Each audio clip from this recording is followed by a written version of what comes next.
Hello, everyone. It is Saturday. Thanks, everyone, for being here tonight for not just one, but two lives this weekend. We're calling this an all-weekend hidden hour, although it's two nights, Friday and Saturday.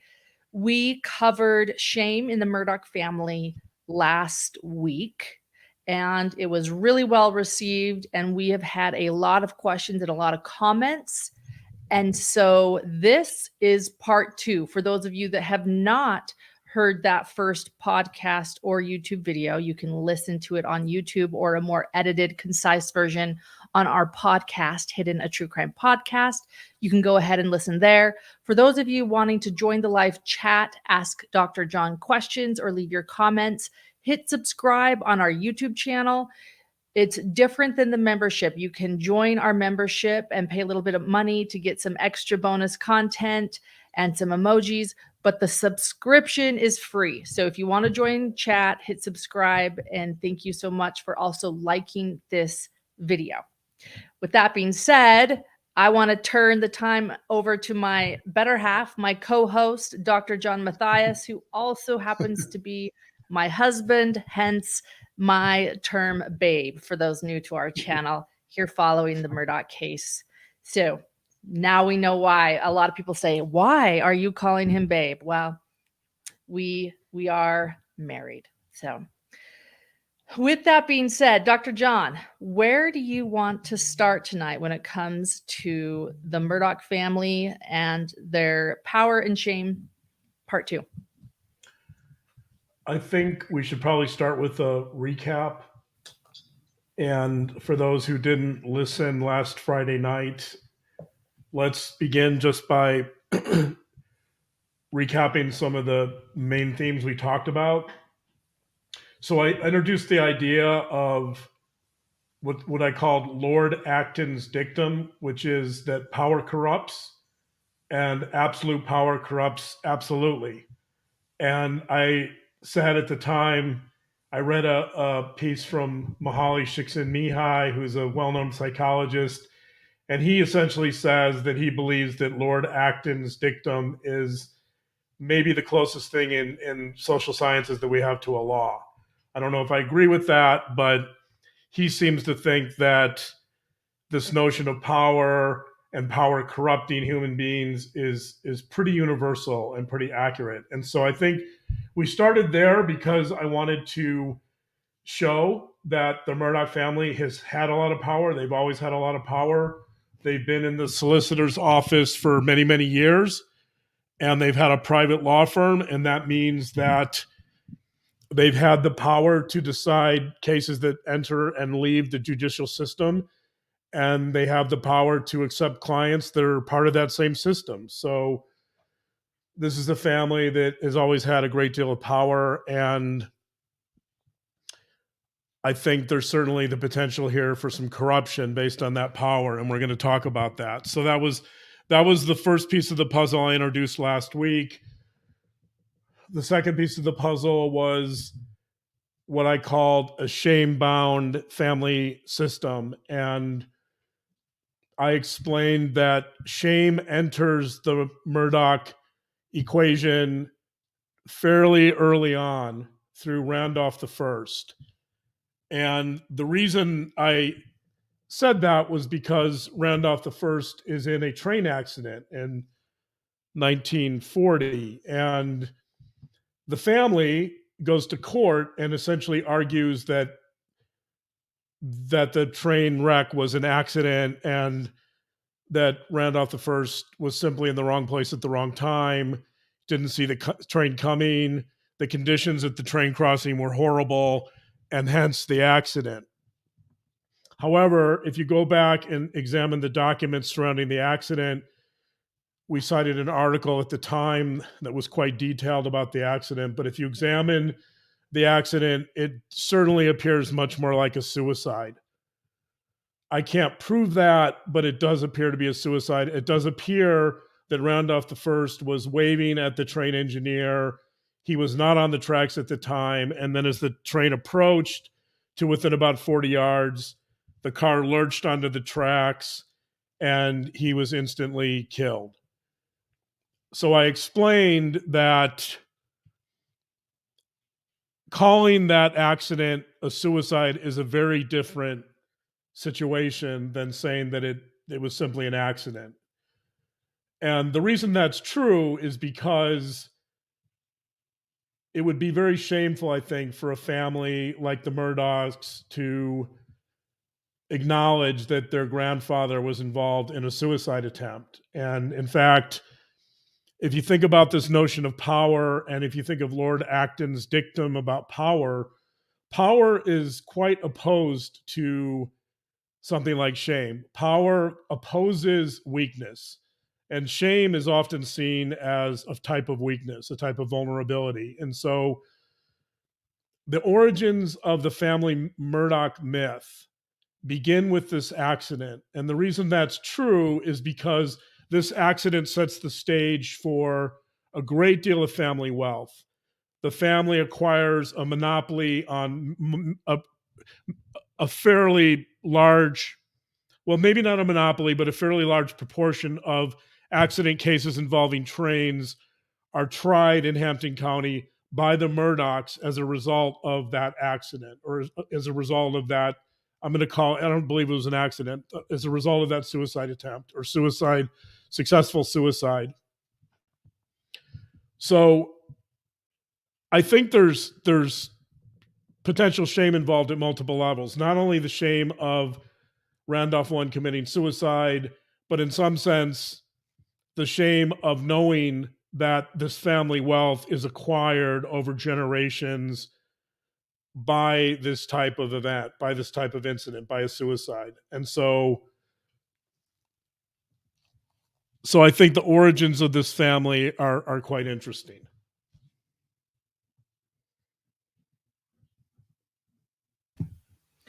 Thanks for that bit of summary.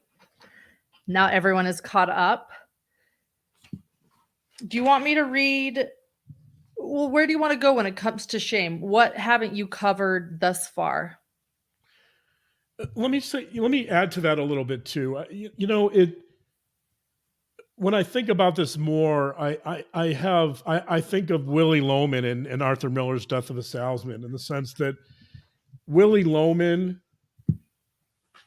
ends up committing suicide in that story because he's a reasonably unsuccessful salesman, and he wants to pass insurance money on to his son, Biff. And so I think you have shades of Willie Loman there, in the sense that Randolph the One is quite successful. So I don't mean to imply that he's doing this because he's unsuccessful, but so he's quite successful, but I think he's very depressed. And we talked about the depression last week. In fact, I think that's one of the family secrets. That's one of the initial family secrets, is the fact that Randolph One is very depressed. And again, depression isn't consistent with power.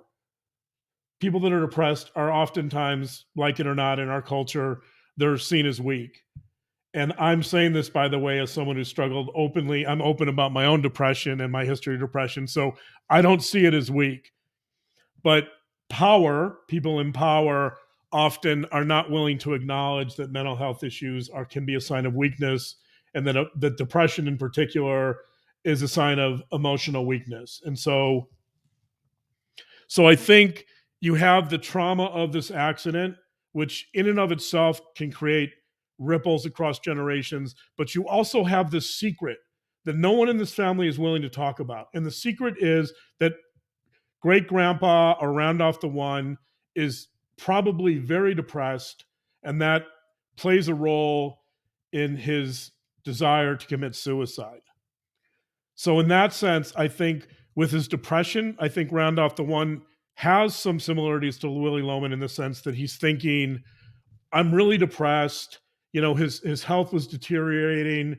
He lost some money in the Great Depression in the 1930s. And perhaps he's thinking, let me do this for my family. I know that my son, Buster One, will pick up the baton here, take this to court. He'll make us a lot of money. He probably doesn't anticipate, however, that Buster One will essentially acquire a monopoly on these types of cases, train injury and train accident cases, which is going to make this family a ton of money over time. It's going to set the stage for this family's wealth, in fact, for many, many years, for 66 years. So you have a trauma, you have a secret, which is that this is depression probably, that's not being processed. The trauma's not being processed.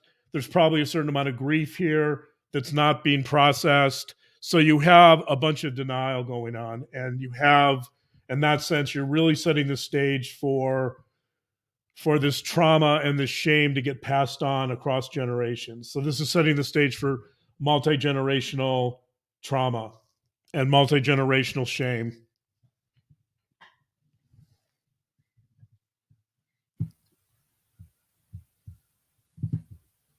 Oh, I just removed Joanne's thing as I was about to read it. Joanne, thank you.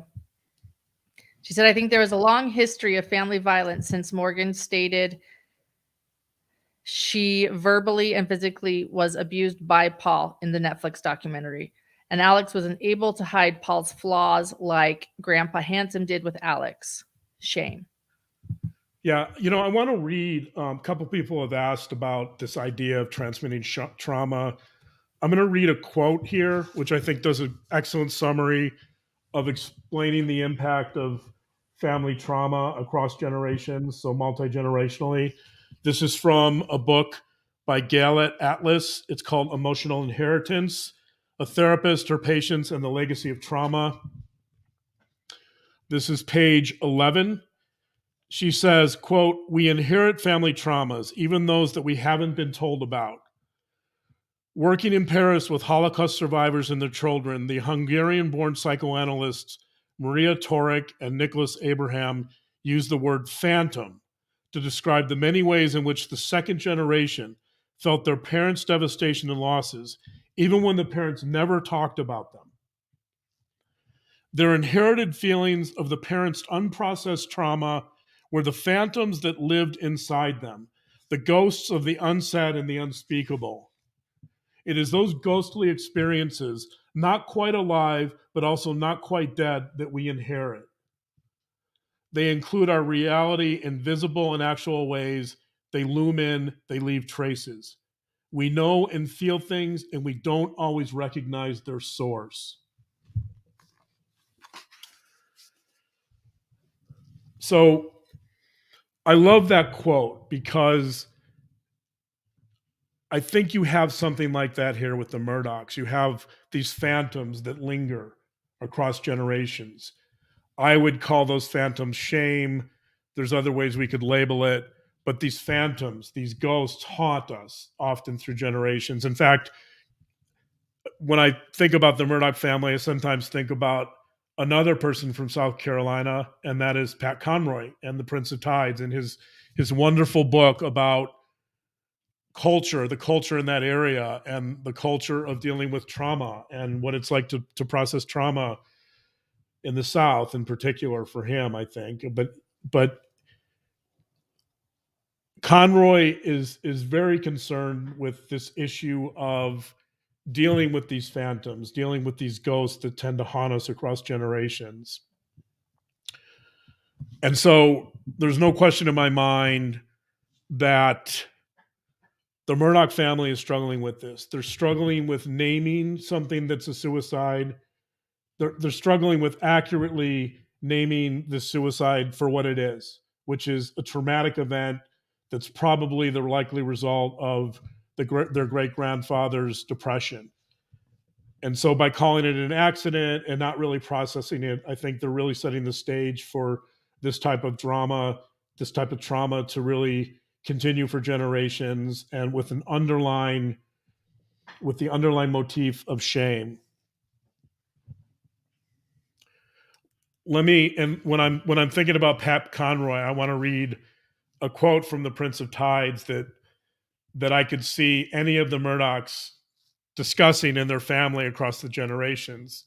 This is what Tom. So for those who know the Prince of Tides, the main character is Tom Wingo. Tom himself has suffered trauma. I think there's some parallels to Pat Conroy himself, by the way. But this is Tom talking about family history. Tom says, from the Prince of Tides, Tom says, quote, "This is what makes me crazy in this family, Dad. I can't stand it when I state a simple fact about this family's history and I'm told by you and Mom that it didn't happen." And so it's Wow. not hard to imagine Tom Wingo, or let's say Buster, asking a question to his mother about the accident and being told it was just an accident. Don't worry about it. It wasn't a big deal. Sure, it happened, but your father wasn't depressed. Your father was fine, right? It's a version of that. And I could picture every generation of Murdaughs saying something similar to this and being told, again, from the Prince of Tides, "I can't stand it when a simple fact about this family history, when I ask a question about this family's history and I'm told by you and Mom that it didn't happen." So there's this distortion of reality about what really occurs. And because of this distortion, there's really this inability to process the trauma. And when you add on the layer of power, and when you add on the layer of being in the solicitor's office for years and years, you start to negate any possibility of processing that shame, because shame is seen as weakness. And so over time, the shame gets passed on. It's never discussed. It's never processed. It's denied. People are told it doesn't exist. And over generations, you start seeing this play out in very negative and symptomatic ways. And we'll talk about some of those in a little bit. I want to point out that Pat Conroy is considered one of the leading voices in Southern United States literature. So it's very interesting that he is discussing this. And he also won the same award as Grandpa Handsome. Isn't that right, John? He won an award, which is one of the highest honors in South Carolina, called the Order of the Palmetto. Now that you mention that, it's actually, I think, quite interesting to compare and contrast those two, because they couldn't be different. You know, when I think of Handsome, and Handsome, by the way, is my reference to Randolph III. He's not always called Handsome. His grandkids call him that, or did call him that when he was alive. But it's interesting to think about those two receiving that award, because when I think of Handsome, I think of the boat accident with Paul and Mallory Beach and Morgan and the 6 people in the boat from 2019, and Handsome showing up almost instantaneously at the hospital where Paul was, trying to cover up who was driving the boat. Both Paul and Alec worked tirelessly that night to really try to implicate Connor Cook as the driver of the boat so that Paul wouldn't get in trouble. So on the one hand, you have Handsome, who wins this Order of the Palmetto, at the hospital, trying to cover up a crime, trying to keep it secret, trying to create more secrets, trying to create more multi-generational trauma in this family. And Alec is doing the same. And then you have Pat Conroy, who also wins the Order of the Palmetto, writing books about the South. And this is my take on it, but one of his main goals, I think, is to really promote the idea of openness and transparency and honesty in his work. That Conroy's work is concerned to a large degree with the very things we're talking about in the Murdaugh family, the secrecy and the traumas and the cover-ups and the denial of what's going on. And so Conrad's work is really about openness over secrets. And it's about sharing trauma rather than hiding trauma. And it's about expressing emotions rather than suppressing emotions. All the things that we see with the Murdaughs, Pat Conroy is actually taking a stand against those types of things. So that's one of the reasons I love his work, by the way, because it's very courageous. And the character in The Prince of Tides, the character Tom Wingo, he ends up facing his traumas head on. It's very difficult for him. He tries not to, but he does. And I really applaud Pat Conroy, and I really love his work because of his desire to really dig deep into some of these impediments in this, not just the South, everywhere. We all deal with trauma, but some of these impediments to openness and some of these impediments to fairness and justice and these impediments to dealing openly with trauma rather than trying to suppress it. They both won the Palmetto, but interestingly enough, Pat Conroy seemed to have an incredible view, being from the South, of exactly the type of family the Murdaugh family is and was and where they came from. I think that's what's so interesting about it too. Yeah, and in fact, one of our viewers the other night made a comment about how they wish that Pat Conroy was alive so that she could get his take on the events going on. And I agree. I would love to know what Pat Conroy would think about the Murdaugh situation and what's going on. And there's no doubt he lived in Beaufort, and there's no doubt that he would know the Murdaughs and he would know their power in this community. So it would have really been fascinating to see what he thought. Lamisa asks, Lauren and John, what do you make of Alec never ever being able to talk about actual relationships and connection, only attributing and observing his behaviors, observing behaviors of Maggie and his kids? I thought it was a great question, and one that sort of leads into some things we've been talking about. Yeah, we're gonna get to that in a little bit. But one of the repercussions of multi-generational trauma is precisely that. You have this near total suppression of emotion and affect. And so you get families that stay on the surface, families that are much more concerned about decorum and superficial appearances than they are about what's beneath the surface. And again, this speaks to the idea of power. The power in many ways is about strength, but it's also about, to some degree, appearances and superficiality. Whereas shame is very much the opposite. Shame, and and let me stress too, there's shame can be healthy in the sense that shame can lend itself to a moral compass, and shame can lend itself to humility. And so in that sense, shame can be a very healthy emotion. It can put a check on too much pride or too much hubris. So I don't want to say that shame's always bad. The issue is how we deal with shame and how we avoid it, whether we are able to process it in a healthy way or whether we completely avoid it. And so when we avoid it, that's when the problem comes in, that when we're not willing to feel the shame or acknowledge the shame, it becomes, as Creighton Waters said the other day, it becomes potentially an extraordinary provocation. I agree with them on that. That brings me to another question then asked by Reverend Kim Love in our chat. Dr. John, do you think Alec is aware of his shame?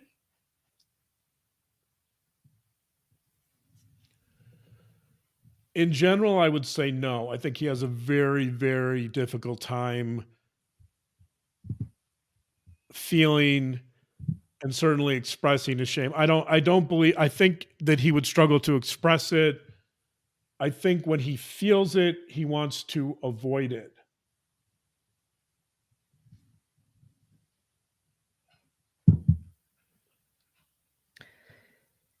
Infamous truth teller, this also might be for later. What is your take on how he would repeat every question that the prosecutor would ask him word for word? I think it's a little bit of an oppositional tactic. I think he's trying to gain the upper hand with that. He's trying to avoid answering the questions. I think there's a constant power struggle between him and Creighton Waters, and I think that's one way of expressing it. Rather than answer the question, he's trying to delay and he's trying to avoid the question, And so that's one way of expressing it. Thank you, Jackie, and to others who are supporting us tonight. It means so much to us and truly helps John and I continue to do what we love to do and to be with you on these weekend nights. I have a comment here from one of our listeners last night. Is it a good time to share that now, or do you want me to share that later? Yeah, let's wait on that. Let me talk about. So we've talked about Randolph 1. Let's deal a little bit with this expression of shame through the generations. We didn't get to that last time. So thank you. Please. Thank you so much. Let's get to Buster, who's Randolph 2, Randolph the second. Buster in 1956 is indicted by the federal government for bootlegging and being involved with apparently an illegal distillery and somehow transporting this illegal distillery. And during that process, he forces the government to release the list of witnesses, even though many of those witnesses are people that he knows and people that he has that are involved in this illegal operation. And apparently what happens during this process, during this indictment, is that many of these witnesses are threatened and intimidated, and therefore when the trial comes along, they don't talk. And at the end of this process in 1956, Buster ends up being acquitted. But at the end of that process, at the end of the trial, the judge admonishes him publicly. And the judge basically says something like, you should be ashamed that you threatened these witnesses. You should be ashamed of the fact that these witnesses were intimidated. You're the solicitor in your area in South Carolina. You should know better than this. And the judge says something to the effect of, if I were you, I would resign your position. This is an embarrassment for you to go back as the solicitor in South Carolina. And so what does Buster the First do?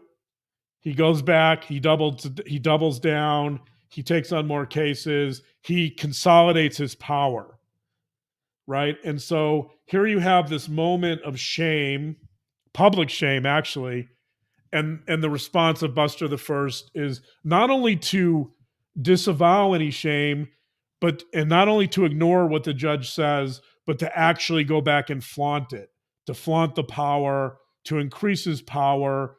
And Buster the One, by the way, was known to be a pretty hard-charging, no-nonsense type guy. He did not like to lose. He would let you know that. I guess he was a pretty colorful character. But the point is that here you have this moment of shame in the next generation, and it's completely ignored and disregarded. And so you can see here again, you can see how this shame-bound system is progressing across the generations. Let's go then to Randolph III, and that would be handsome. So I'm going to refer to Randolph III as handsome from here on out. In other words, though, I just want to clarify this moment of shame, rather than looking into that moment, he consolidated his power. Yeah, right. So I think the point I'm making is that in the first generation, you have this suicide, which is a potentially shameful event, but it's avoided at all costs, and it's named something else. And then when this huge moment of shame comes up again, the same thing happens. Instead of processing it in a healthy way and saying, maybe the judge has a point, maybe I shouldn't be in this position, maybe this is an abuse of power, maybe I haven't really examined what I'm feeling here, that maybe I did threaten these witnesses, whatever, right? He has a chance to reflect on this moment and to make some changes, but he doesn't. He doubles down. He consolidates power even more readily than he had in the past, and so the cycle continues. Okay, thank you. And that brings me to Handsome, who is Randolph III. let's talk about an expression of shame in the third generation. And that would be that in 1976, Libby, who is Handsome's wife, in November of 1976, Libby writes a letter to the local newspaper. And in the letter, she describes her obituary. I don't believe that Handsome knew about this moment, by the way, but this is a deeply embarrassing moment for Handsome, who, again, is a third generation solicitor. He has a tremendous amount of power. There's a lot of speculation. I'm sure the locals know better than I do, but there's a lot of speculation that he's engaging in a lot of affairs, that he's a philanderer, and his wife knows this, Libby knows this, and so this is an attempt to draw attention to some of these affairs. She doesn't talk about it openly in the obituary, but I think that what she's doing here is she's trying to embarrass her husband and maybe to get him to pay more attention to her. She's expressing something of her power here, I think, something of her control of the situation. She wants more attention. She wants him to focus more on their marriage. And this is how she's expressing it. You might argue that this is a very passive aggressive way of expressing it, but nevertheless, this is a deeply embarrassing moment for the Murdaugh family, no doubt. I hate to say, by the way, like, I try to imagine how Handsome reacted to that fake obituary, by the way, and I don't have the feeling that it went well. But this is such an interesting moment to me. I've never known someone to publish a fake obituary to make a point. Yeah. Clearly they needed a way to have a voice. And so it is an interesting moment that she does this. Right. And also the other interesting part is that we never hear from Libby again. So whatever the aftermath of that incident was, it was apparently taken care of. You know, I'm glad I hope that Libby wasn't hurt in that process, but I have to believe that things were handled probably in a fairly stern manner. So I don't know, but Libby had a lot of courage. And here again, we have this expression of shame that comes up in 1976 with Handsome. It's squashed. It's not dealt with openly. The next day, there's a retraction. So the very next day after Libby writes this obituary and it's published, there's a retraction that she's not in fact dead and that the obituary was false. And so once again, we're seeing how this family avoids shame, how they avoid dealing with uncomfortable situations, and how this gets perpetuated across the generations. Yes. Yes. And then let's get into Alex or Alec. Wow. I talked about the name. I talked about the name issue yesterday. I'm not going to bring that up again. There was a lot of confusion over that, but so I knew there would be. I was like, here come the comments. Right. I'm going to call for our purposes tonight. I'm going to call him Alec and not Alex. So yes, that's how he chooses to be called. So I'm going to call him by his chosen name. But we don't have the Southern accent, so we're not going with Alec. We'll stick with Alec. Alec. Yeah. So yeah. This is a really important moment, by the way, in the Murdaugh story, and I haven't really heard it talked about too much, but it involves Alec. This occurs when Alec is in law school. He's 25 years old. He goes to a bar at Hilton Head Island. He's been drinking a lot. He's there with a lot of his drinking buddies from law school. It's believed that potentially, we don't know for sure, but some of his buddies that he later associates with for his financial schemes, including Corey Fleming, may be present for this moment. But he's been drinking a lot, and he goes up to the bar. He wants another drink. The bartender refuses to provide him a drink. Alec becomes quite upset by this. says something to the effect of, "Don't you know who I am?" Does that sound familiar, by the way? That's something that's a refrain that Paul would echo over and over again.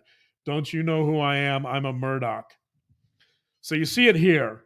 So again, maybe there's some, like father, like son here. There's some similarities here for sure. Goes to the bartender. He wants to be served. Bartender refuses him. He challenges the bartender. He starts getting aggressive. They get into a little bit of a verbal altercation, and the bartender summons the bouncer, or one of the bouncers at least. The bouncer comes over. Alec is not happy. He wants his alcohol, and he wants it now. The bouncer tries to intervene, and all of a sudden a massive bar fight breaks out. According to eyewitnesses at the time, Alex pounces on the bouncer. He starts punching him. He's quite aggressive. It is surely a moment of violence on Alex's part, an indisputable moment of violence. There's actually a Marine present who's a witness. He notices that he makes the comment in a statement to the police that quite clearly the clients were at fault and not the bartender and the bouncers. But it turns into this horrendous altercation. The police are called. One of the bouncers is severely injured, has to be taken to the hospital. The deputies arrive, or Sled, who apparently, according to Alec, Sled doesn't like him now, I guess. But back then that they didn't seem to have a problem with the Murdaughs, because the deputies allowed all of those involved in the altercation to go to the hospital. They told them to meet them at the hospital. The friends never showed up at the hospital. In the meantime, Alec was driven home. He lived 67 miles from Hilton Head, from the bar. He was given a ride home by a state trooper. He was issued a ticket for the incident, but there were no formal charges that would have been more severe, like an assault charge. Those were never issued. He's driven home by a state trooper, many miles, 67 miles home. The tickets were quickly dismissed the next day. And so this incident was essentially swept under the rug, completely swept under the rug.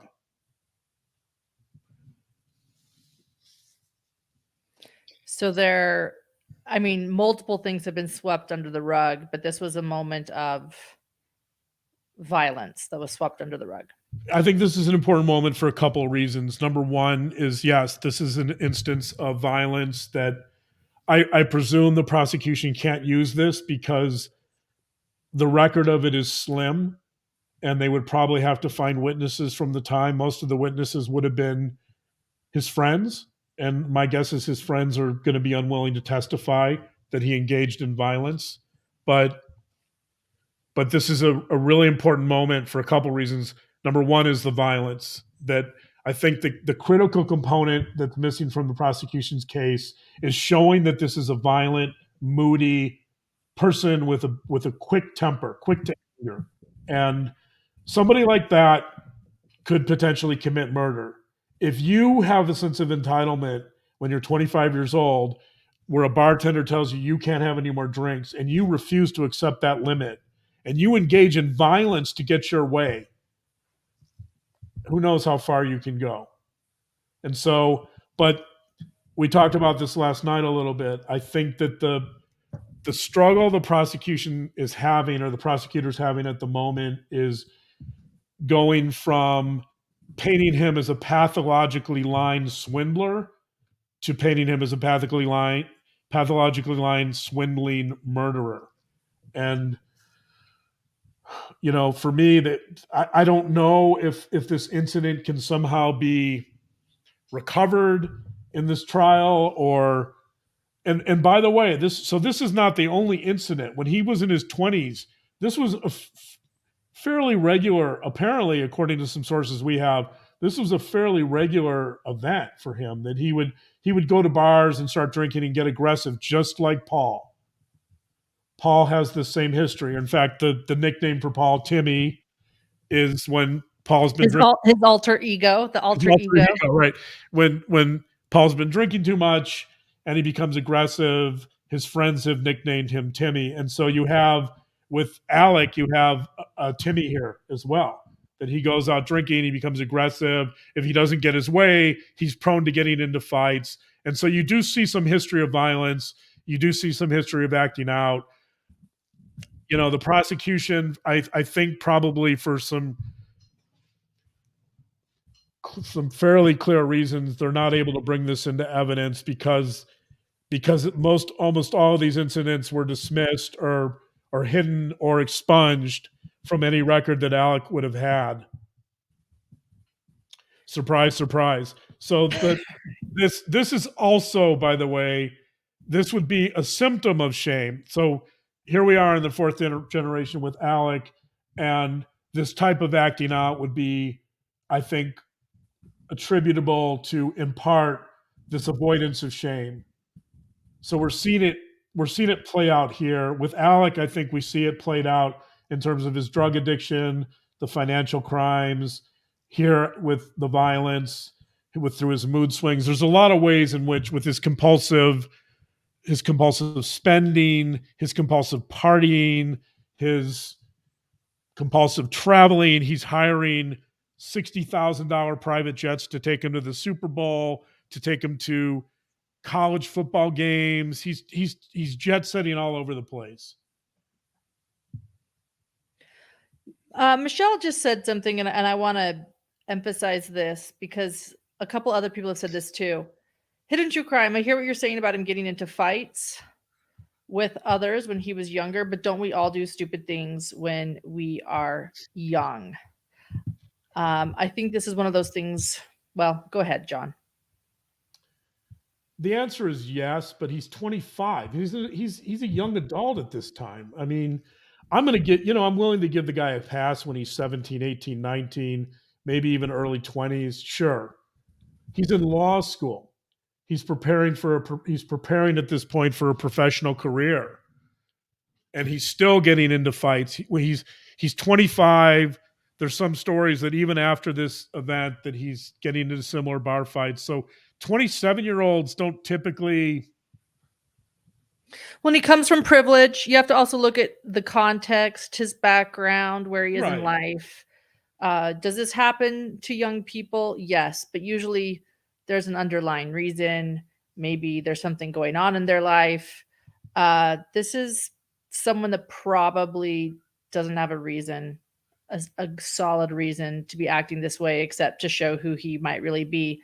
And this isn't, I want to point out too, the only example of violence we've seen of him. I know I'm jumping ahead, but as many people have pointed out, Fitz News interviewed a woman, a sex worker, who claims that Alec was violent towards her several times. I know that many people have shared that link. So I think this is something that we're using as an example, but it's not the only example out there, in my opinion. Here's the important point I want to make with the violence, not just how it could be shame related, but more importantly, as a forensic psychologist, a big part of my job is evaluating risk factors for future violence. And one of the biggest, maybe the biggest risk factor for future violence is a past history of violence. That's why it's critical. It doesn't even really matter. It's true that violence committed when you're a teenager might be a little less significant than violence when you're an adult, but he is an adult and he's engaging in violence, and therefore that increases his risk of future violence. Because it's still unusual. I mean, if you could attribute it to the drinking to some degree, and maybe the privilege, his family privilege and entitlement and that kind of stuff. But ultimately, the alcohol is not the cause of the violence. It's a catalyst. That underneath all of those layers, that the alcohol is simply a catalyst and disinhibitor that's bringing out those underlying aggressive impulses. He has those aggressive impulses.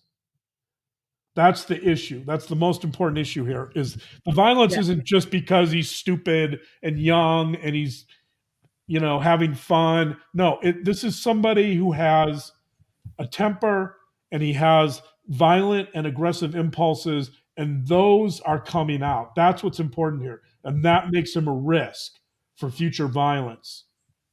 In fact, one would say it makes him a risk potentially for future murders.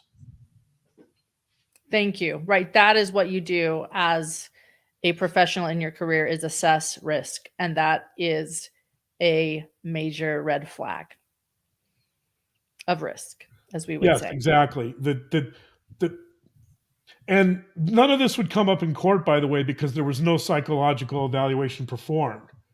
There doesn't have to be a psychological evaluation here because the defense doesn't want it, number one. And number two, he's saying that he's innocent. So he's saying he's not guilty. So there's really no mental health issues that are entering this trial simply because his competency is not an issue, his sanity is not an issue, and the defense certainly doesn't want to bring in a psychologist to say that he's a psychopath.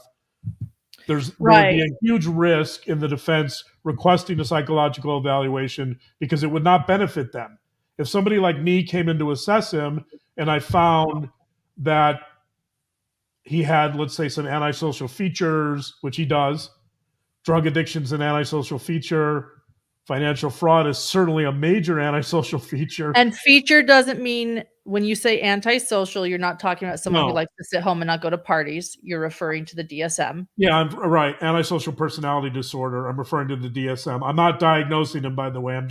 I'm simply pointing out that antisocial features in someone are going to be a risk factor for future violence. Right. And you're also, again, you're saying these are features of someone. You're not saying he has it. And so, right. Yeah.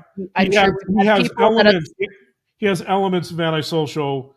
He fits some of the criteria for antisocial personality disorder, but that doesn't mean that he's a diagnosable. Right. These are things that you would check off in the DSM. So you're repeating those features. And I'm explaining why the defense does not want a psychological evaluation, because somebody like myself who would go in there could potentially paint a portrait of this guy as someone who's quite capable of future violence. And obviously they don't want to put that into evidence. So that's why you're not seeing any mental health professionals in this case. Yeah, and somebody pointed out that the judge did order a psych eval at one point, but I don't think that it, as you point out, would ever be brought up in the trial because there is not a reason. Right, and we've heard that. And that was probably brought up in the context of maybe his supposed suicide. Yes. Okay, so that's different. Yes, correct. So yeah, but there's no way the defense would want a psychological evaluation because it's not going to paint a positive portrait of their client. And also, by the way, that if I sit down with someone like Alec Murdaugh and I ask him about these bar fights, if he lies to me and says they never happened, and I have the records that say they do, then we know he's a liar anyway. But I can portray that in my report that this is someone who's denying any type of violence, even though there is violence, and that denial increases his risk. Thank you for explaining that. So now we're getting to the last generation of Murdaughs, or the present generation of Murdaughs, and that would bring us to our genogram, which would be our portrait of this family broken down in a little more detail. Let me pull this up. I'm excited for you to explain this.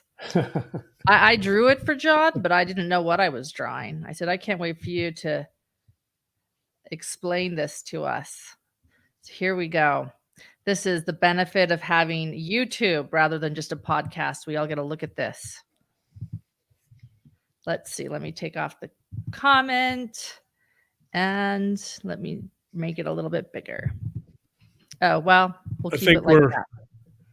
We're missing a little bit of the bottom, but let me scroll then. Okay. Okay. Is that good? Yes, that's fine. Okay.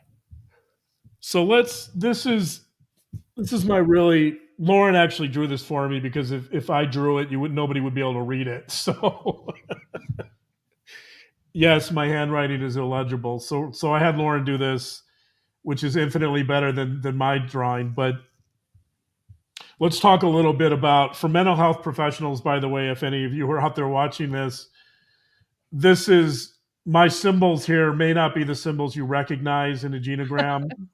My symbols are based on Mnuchin and Murray Bowen, and they're sort of a hybrid set of symbols for myself. One of the problems with the genogram is that there's no universally agreed upon symbols. Some people use the work by Mary McGoldrick. Some people use Mnuchin. Some people use the notations by Murray Bowen. So I am using symbols that are a little bit oversimplified here, but I think they'll be clearer to our audience. So we start with, you can see at the top, we start with Alec and Maggie. They're married. You can see the marriage is represented by the fact that they're connected by the black line below them.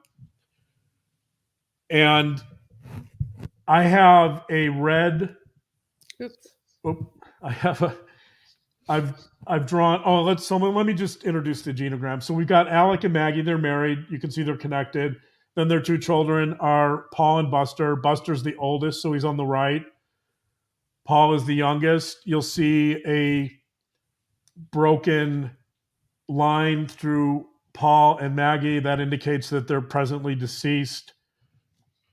I have a series of red squiggly lines drawn between Alec and Maggie. That indicates that, in my opinion, that there's marital conflict and discord. Even though defense will tell you that they're a perfectly happy couple, I would dispute that. I think that there's some problems there. I think there's some conflict in that marriage. I then have a red squiggly line drawn to Paul with Alex and Maggie. That is also indicative of conflict and turmoil in those relationships. I then have, you can see the green lines. There's 3 of them. That means that there is a close affiliation between those people. So I have the 3 green lines from Alex to Buster. I have the 3 green lines from Maggie to Buster. That indicates what I would call enmeshment, that I think Alex and Maggie are very close to Buster. And you can see that with the green lines. And then I have a yellow circle drawn around Alex, Maggie, and Buster. And I'm going to explain all of that for you in a minute. I also put Morgan up because Morgan was with Paul for 4 years. I have the 2 red lines drawn on that line to indicate that they're no longer in a relationship. Obviously, they actually broke up in 2019 after the boat accident. But I think Morgan's an important piece of this puzzle potentially, so I put her up here. What I didn't draw, what I probably should have drawn, was a red squiggly line between Morgan and Paul. That would indicate that there was a lot of conflict in that relationship, a lot of turmoil. Paul and Morgan were breaking up all the time and getting back together. One of the things they didn't say in the Netflix documentary, which I've heard, I can't verify this, but that when Morgan would threaten to leave Paul, Paul would then threaten her if she left the relationship. He would threaten her with violence. So I think that's one of the reasons why Morgan leaves and comes back and leaves and comes back. But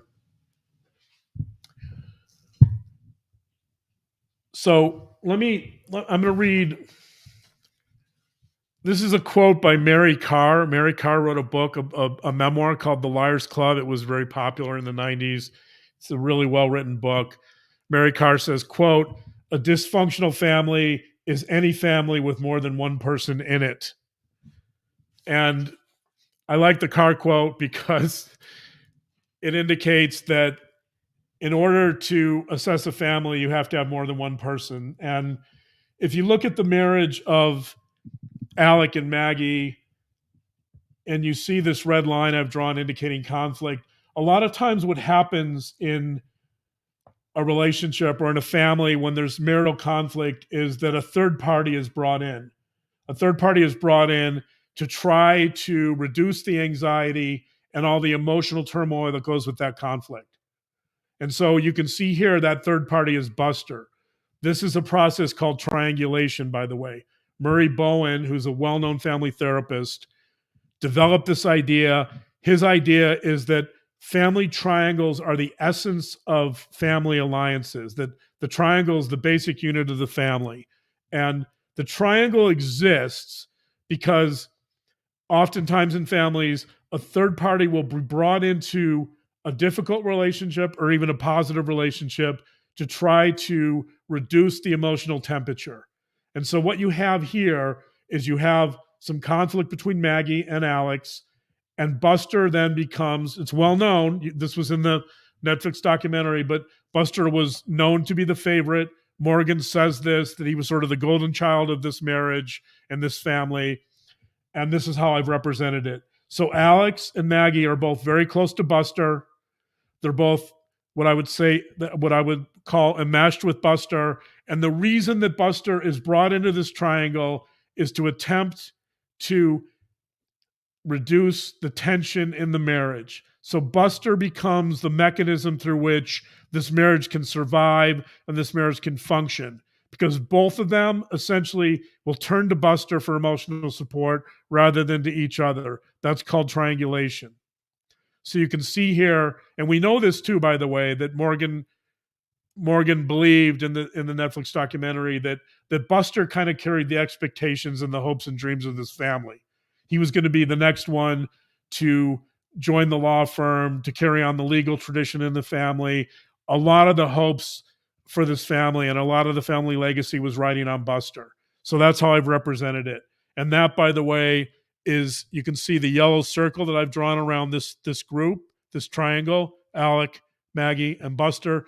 Yes. That represents an alliance. In other words, those three are aligned against Paul to some degree. So what you have here is triangulation. Buster's the favored kid, and Alec and Maggie are much closer to Buster. And so when you look at Paul here, you'll see that Paul is surrounded by nothing but red lines. That's a bad sign.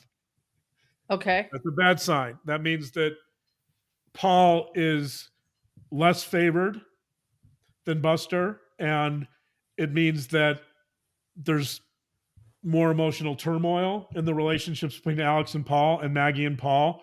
I've drawn two green lines between Paul and Buster. That indicates that Buster and Paul are close. They're not super close. They're not super emotionally close, but I think they have some kind of an alliance. They're fairly close. So if you look at this genogram, I think, well, let me ask you, Lauren, what do you think stands out here?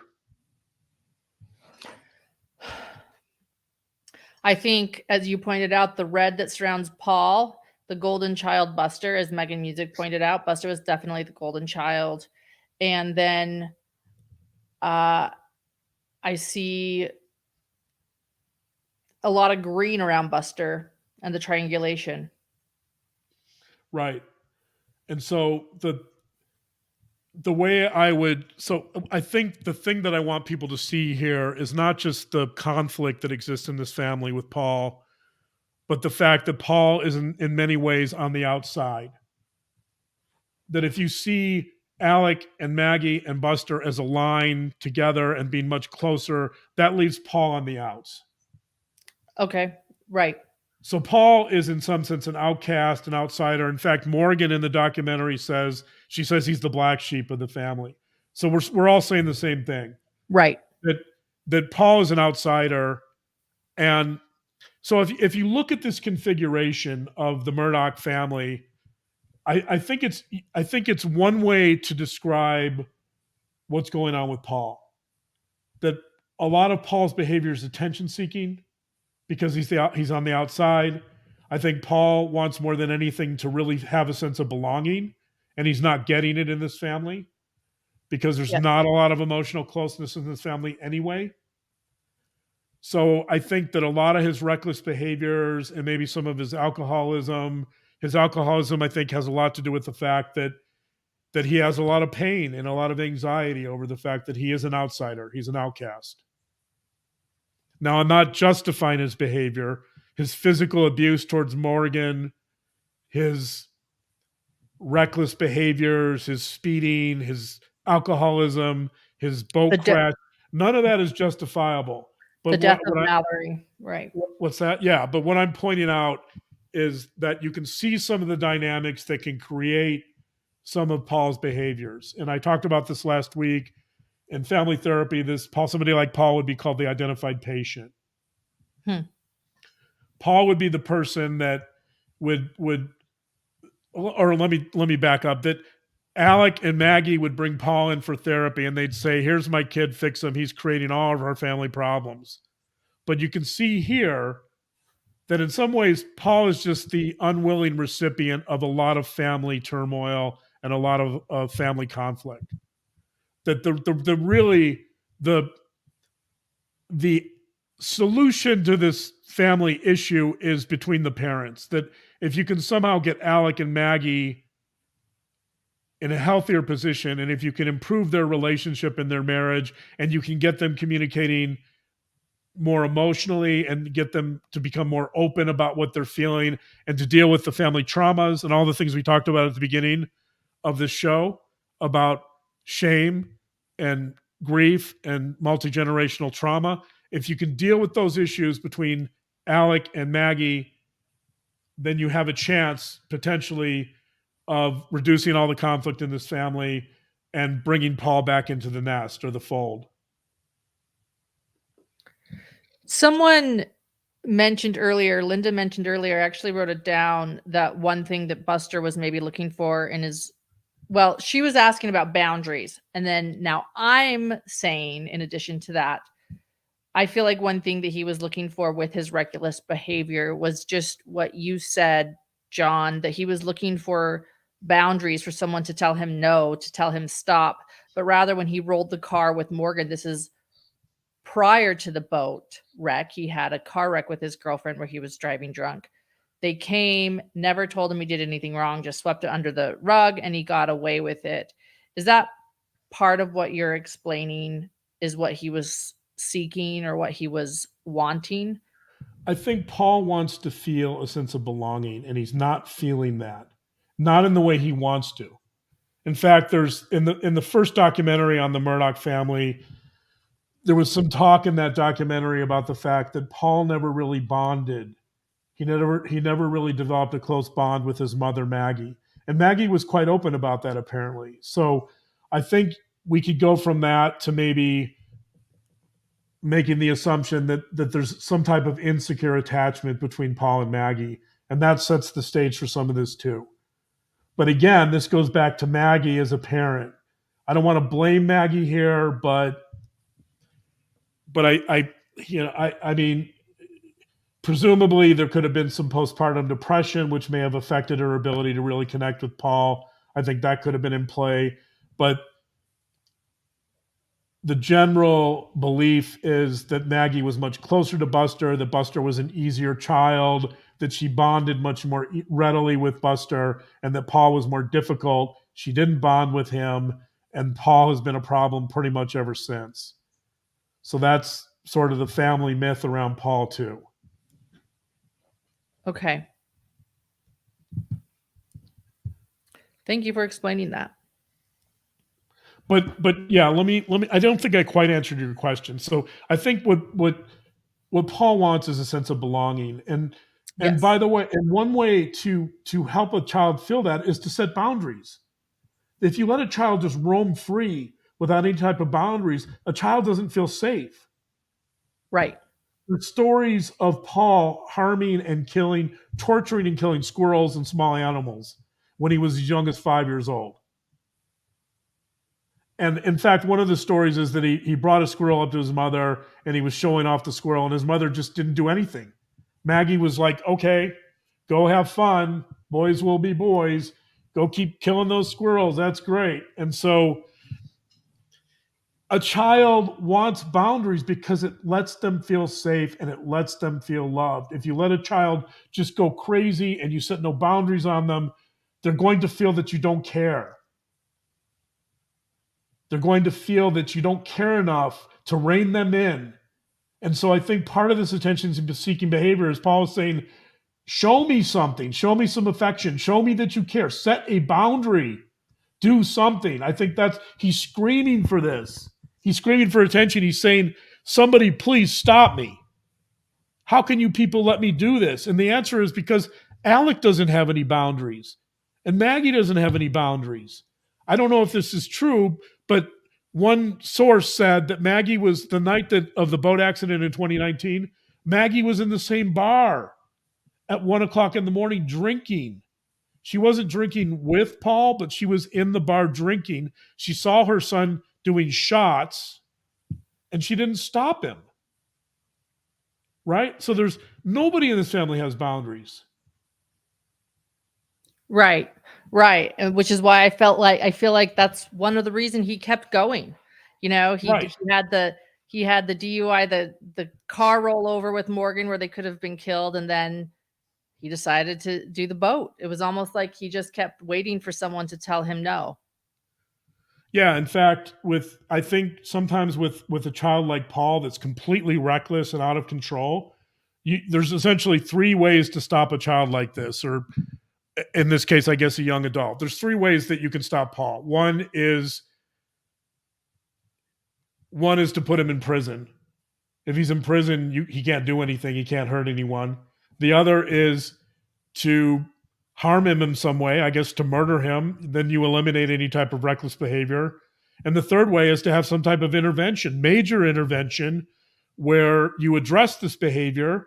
Ideally, you address it as a family, since I think this is a family issue.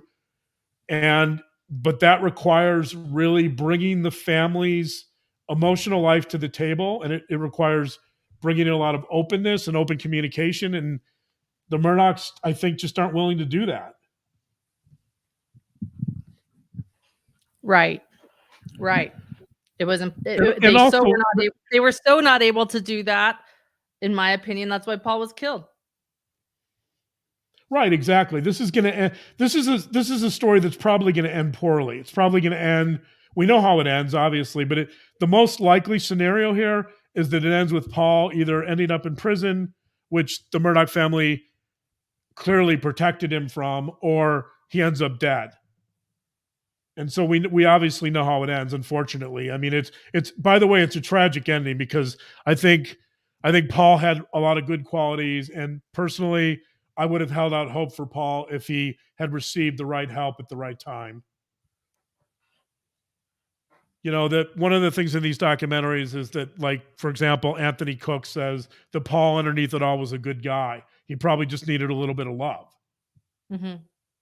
He wasn't getting that love. And speaking of which, now that I mentioned the harming animals, the torturing and killing squirrels bit.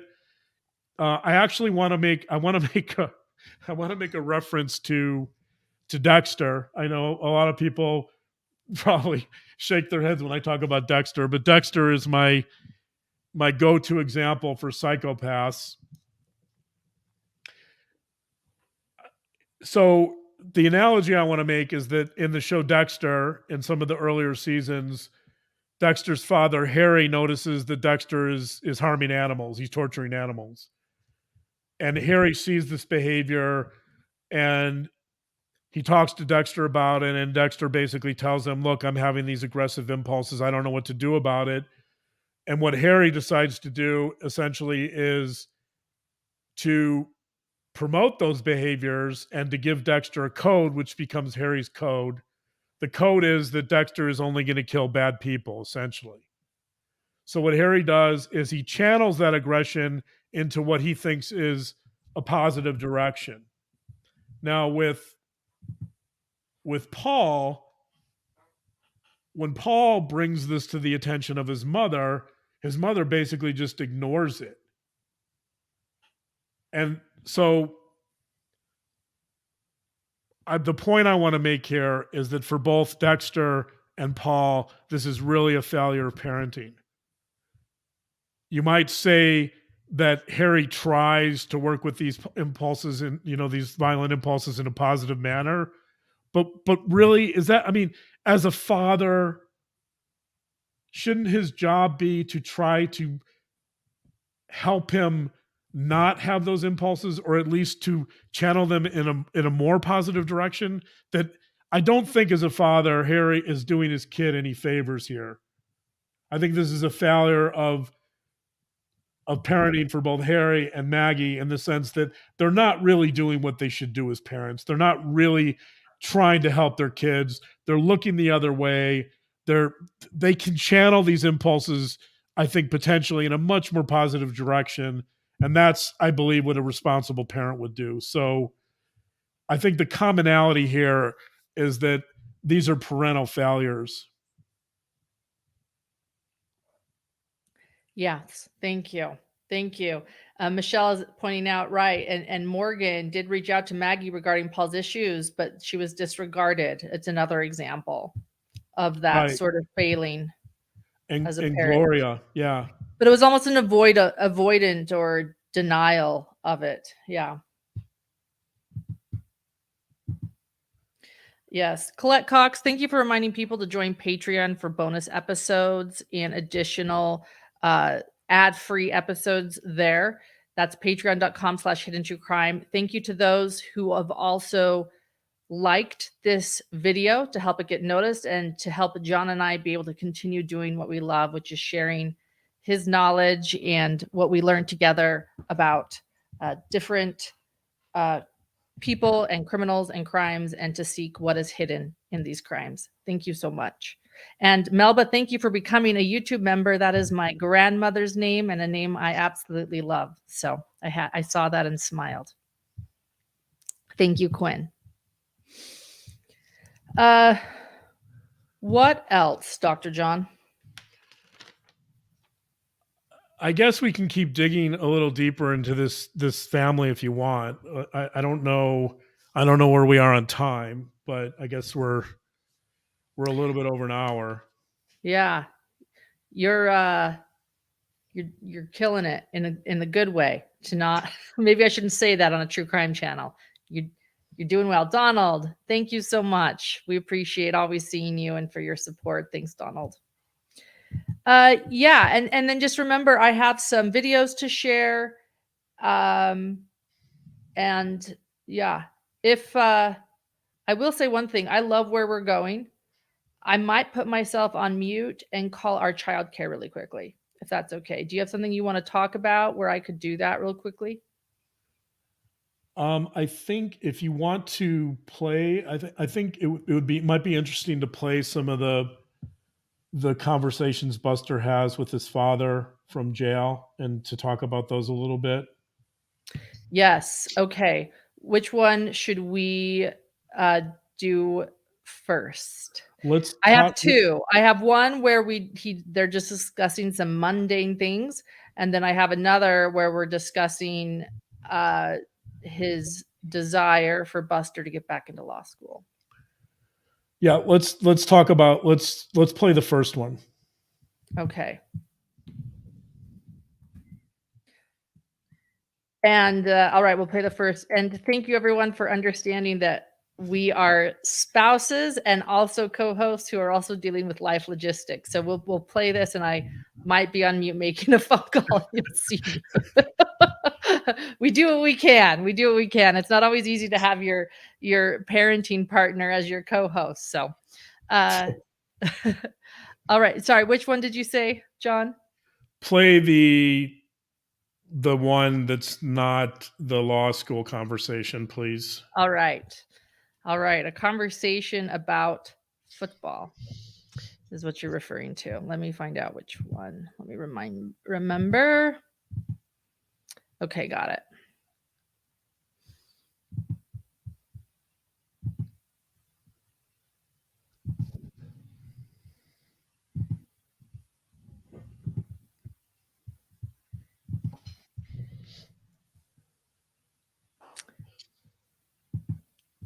Well, and I'll call you. You're going to be working in Hilton Head? Yeah, I'll just be remote, between here and Okeechobee. Okay, so you'll be at Brooklyn's house or Okeechobee, not at the store? Yeah, no, I won't be at a store. 10-4. All right. I'll call you sometime, and So how bad did we get beat? 44-14. Who did the Cowboys play today? They were on bye week. Huh? They were bye week. Was it bye week? Yeah. And then Brady played on Thursday night? No, Brady played today. Played today at 4. The Bears. Did they win? Yeah. They did? Uh-huh. 10-4. Yep, and how's your Braves are going to the World Series. Yeah, so I saw where they were winning 2-1, and then they, I watched it till about the 8th inning, and I saw where it was like they were winning. I knew they were going up 3-1. So the Braves beat the Dodgers. What about the Red Sox and the Astros? Astros won. You kidding?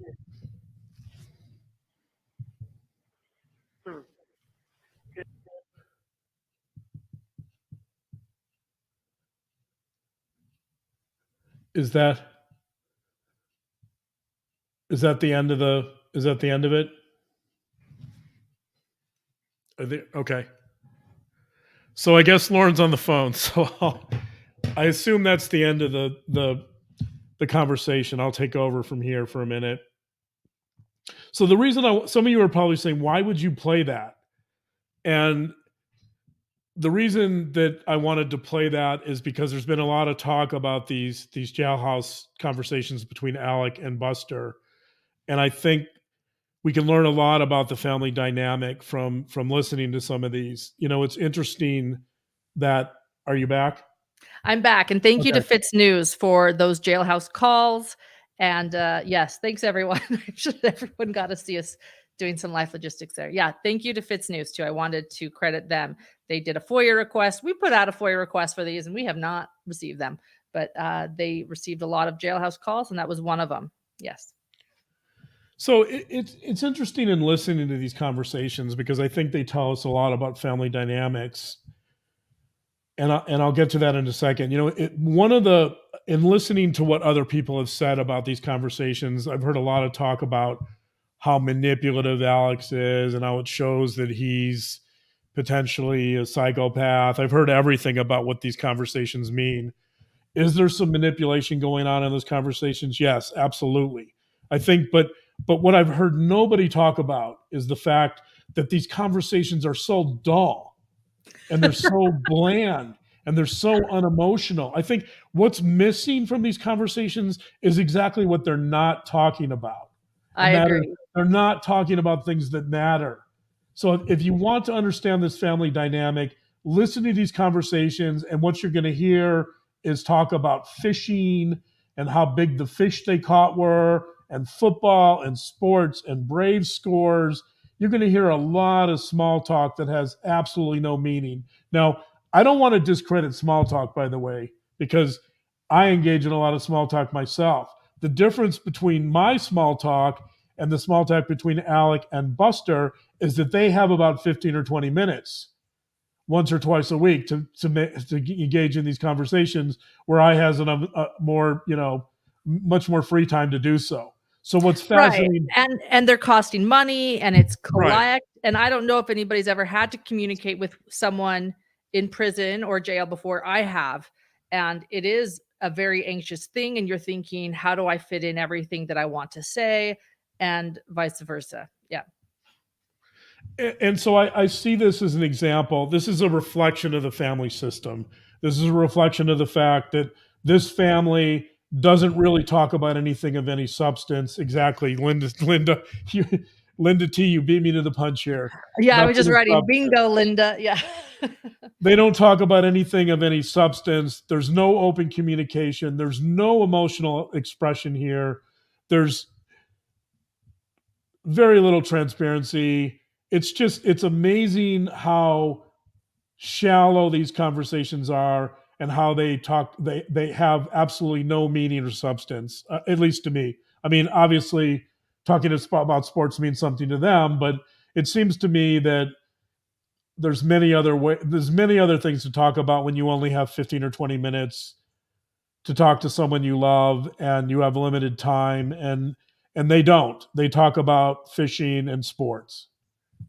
And so I think you see that I see this very much as a reflection of what's real. If you want to look behind the screen with this family, this is a good way to do it, because I presume this is what they're talking about at the dinner table every night, all the time. John said to me, I was the one that gathered a lot of information, and he said, Lauren, I just want you to get something that explains how kind of mundane and lacking substance our conversations are. And I'll be honest, everything. Not everything, I take that back, but it was between football and fishing and airline seats, and it was really interesting. And I do want to say something a little bit personal. I have talked with a family member who has been incarcerated before, and it really is unusual to me that those are their choices of conversations. And so let's move on to the next conversation about law school. Yeah. Speaking of solid conversations with substance, let's move on. Okay. Here we go.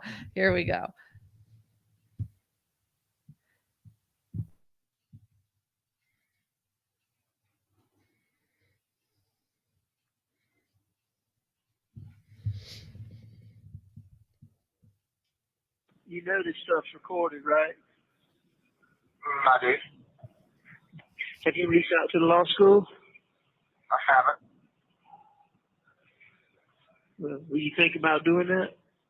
I'm gonna do it. It's just, I got a lot of stuff going on. I know. I just don't want you to wait till it's not as effective if you wait till right up till, a couple of weeks before school starts. No, my goal, at the very least, my goal is to do it in November. Probably earlier rather than later. I just, I got to get some time where I can. I understand. I think that'd be a good plan. Hey, Buster, did you reschedule with law school? Nah, I needed to reach back out, and I got sidetracked. But I'm gonna get in touch with them, and I'm going up there to talk to them at some point. We'll try to do it sooner rather than later, okay? Hey. Hey. What you doing? Nothing, and just got in the bed, about to get to sleep. All right, I won't bother you, Buster. I just thought about it, and I hope you didn't think I was being short with you today. I'm basically saying I'm asking you to make that appointment at law school, or I just don't want to bug you if you don't want to do it, is all I was trying to say. No, I mean that's fine. I'm going to do it. It just hasn't worked out, and probably with the holiday coming out, probably won't. Well, I can definitely call Blanca in the fall. Hey, what's up, guys? It's Lord Disick. Nearly every person.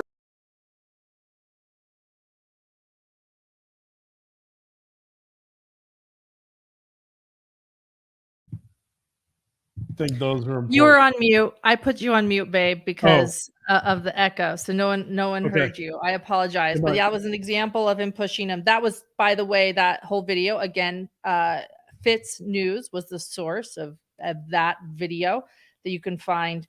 And that was a 29-minute call discussing law school, or several calls discussing law school. But we just listened to a bit of it. Sorry. Go ahead, John. Yeah, so let's talk about why it's important. And again, this is going to be a reflection of family dynamics. I think that the reason this call is so interesting, so fascinating, and so important is because, again, of what's not said. That what Alec wants more than anything is for Buster to go to law school to carry on the family legacy. Now, keep in mind that Paul and Maggie have both been murdered, and that Buster no longer has a mother and a brother, and his father's in prison. His father is pressing him incessantly about going back to law school. Why? Because he wants to perpetuate the family legacy. Because his only concern, and this gets to motive, we talked about this last week, the motive here is to protect the family legacy and to protect the family myth. And I'll get more into detail in a second on this, but I think it's absolutely extraordinary the way he's showing no empathy towards Buster. In fact, I'm trying to picture, if this was my son, I'm trying to picture how I would handle it. And I think I would imagine myself saying something like, I know you've been through a lot. I know that the family has put a lot of expectations on you to go back to law school, but I want you to know it's your choice. You don't have to do it. I know this might be really hard for you. I know that this is probably putting a lot of stress on you. You've been through so much, Buster. I really understand what you've been through. I empathize with what you've been through. And just if you don't want to go to law school, that's fine. I really feel for you. Right? Wouldn't that be a normal, healthy conversation? But that's not what we get. It would be healthy. I don't know how normal it is. I think a lot of parents do have expectations for their kids, sadly. Well, I don't dispute that, but I think the issue here is that those expectations are across 5 generations, and that it's so critical for Alec to see his kid get back into law school, to join the family firm, to perpetuate the legacy, that he doesn't care about Buster's emotions. He doesn't care about his grief. He doesn't care about anything he's going through. He only cares about what his needs are. Yes. And that's why that's a fascinating conversation, because Buster doesn't mean anything. You could replace Buster with anyone as long as that person can go to law school and represent Alec and be an extension of Alec's ego. Alec is going to be happy. And that issue gets us to motive in these murders. And actually that's related to the clip by Marion Proctor, if you want to play that. Yes, here we go. So let's get to motive. And Julie Holden, I want to thank her for always sourcing everything.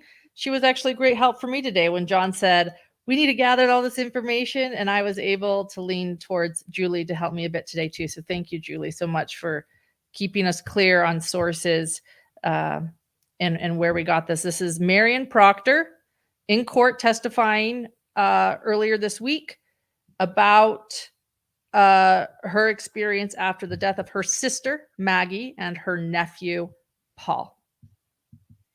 John, do you want to put your mic on mute? It makes this a little bit clearer.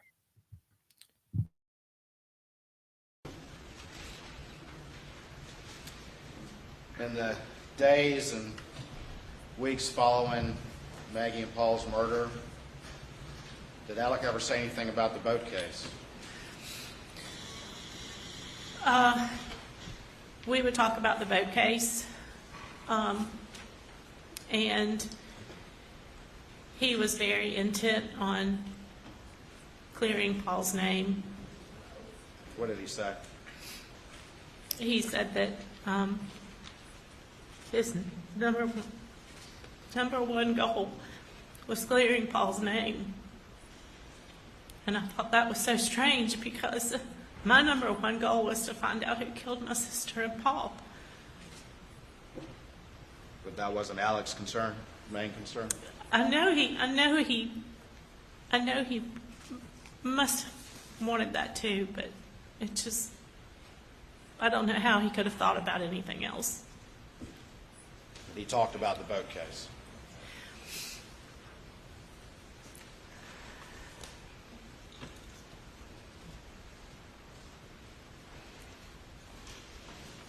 Did he ever act scared or afraid that the real killers were out there somewhere or anything like that, or was he concerned with the boat case? We were afraid.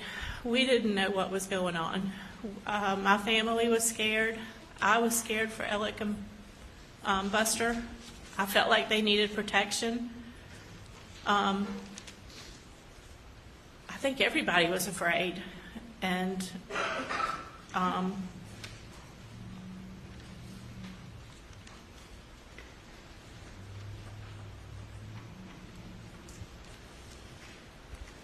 Alec didn't seem to be afraid.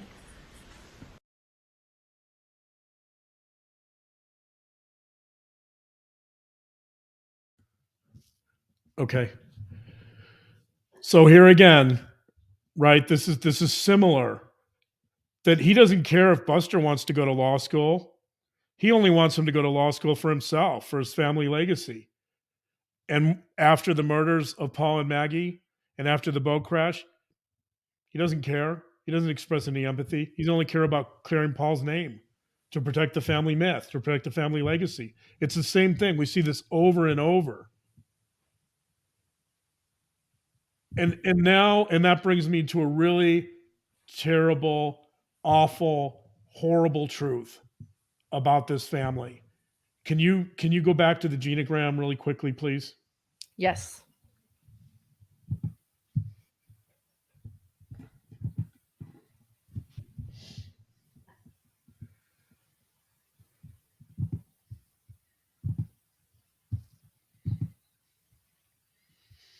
Okay. So I have the yellow circle around Alec, Maggie, and Buster.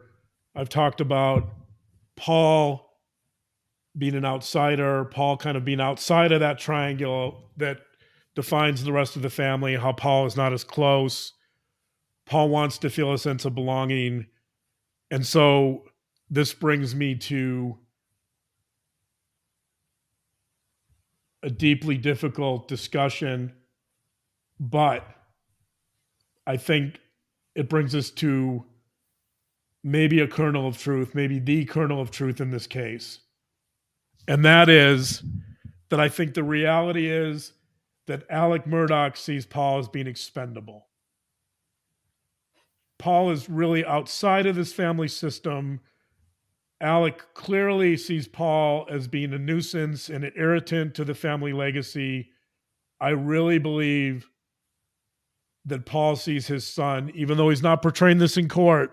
But if you look at the genogram and you look at this family system and you look at all the red lines and the conflict and the fact that Paul's a bit of an outsider, I really believe that Alec sees Paul as being expendable. And God forbid, I hate to say this, but I think Handsome sees it that way too. Mm-hmm. That it's easier to get rid of Paul because he's not really quite a part of this family in the way that he should be. He's an outcast. He's embarrassing us. He's upsetting the family legacy. And we need to eliminate him. He's expendable. And yes, thanks, Diane, that Maggie's expendable too, because she's really never been a major contributor to this family. She's really never gotten along that well with Alec, except maybe in the beginning of their marriage. And she's also starting to investigate or understand the depth of Alec's financial fraud.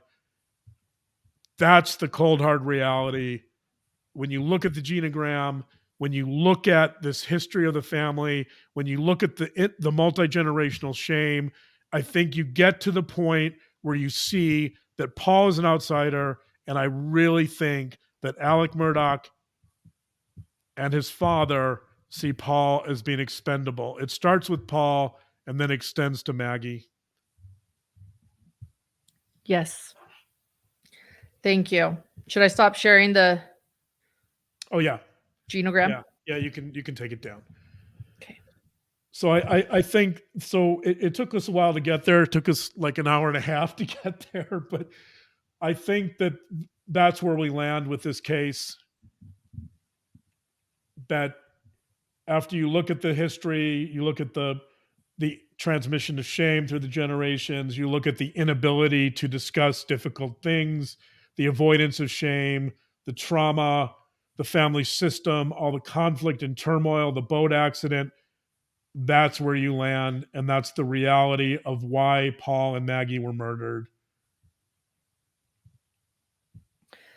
So thank you. Thank you for bringing us there. Thank you, Stephanie B., for reminding people to please like and subscribe and share our channel. That's so kind. Thank you to all our moderators tonight. Can we talk a little bit about Alec now in court? If you want it, so sure. Well, no, tell me where you want to go. Everywhere you've led us tonight's been great. So if you want to discuss something else first, we're here. I think the court, what you're going to play is about the way Alec handles shame. And so Okay. I think it is relevant to this idea that Paul is expendable because Alec sees Paul as being someone who's causing a great deal of shame for this family. Yes. So again, I'm going to play something in court. This happened Thursday, day 23. It was right when the prosecution started with Alec's testimony, and the prosecution was cross-examining, and they were attempting.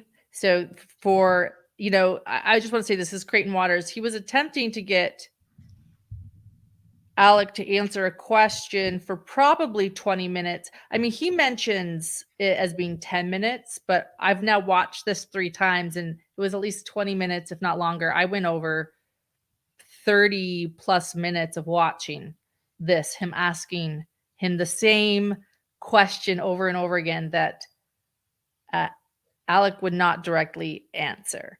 And so here's a bit of that. If you could mute your mic again, John.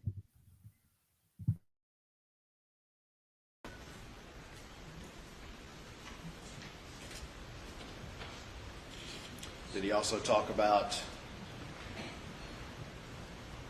getting Buster back into law school Yes. after the murders?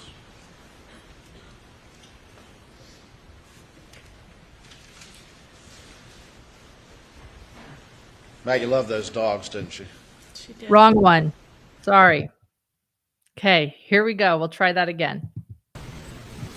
Nothing in you that causes you to remember that? To specifically remember, I'm not sure that I did sit down with Deon Martin, but I certainly, Mr. Waters, I misled Deon Martin.